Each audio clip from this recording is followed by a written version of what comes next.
sa pinaka-importante inaalagaan natin ay ang ating buhok.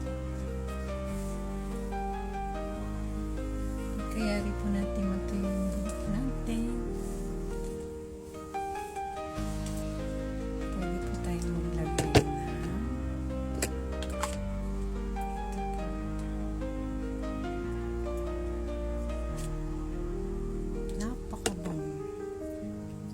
spray lang. Tapos, lagay natin.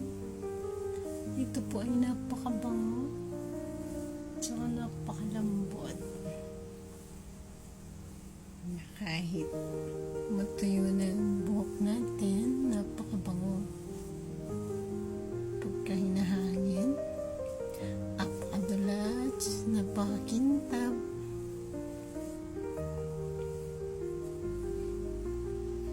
Tsaka napakabango. Ang bango na amoy. Yan po ay isa sa pag-aalaga natin mga babae sa ating sarili.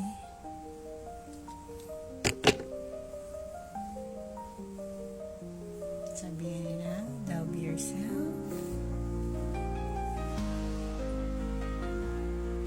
Self-care. Para masayang buhay.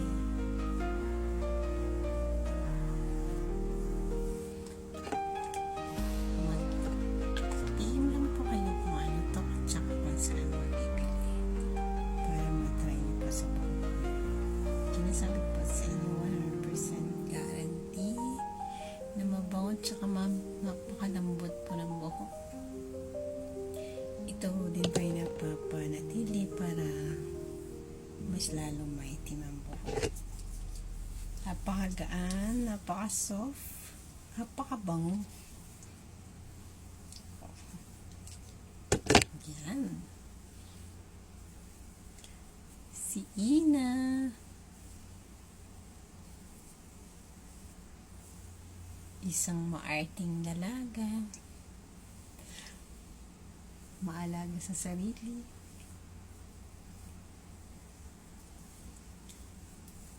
Kasi sa ating mga babae, hindi po natin kailangan pabayaan ang ating sarili.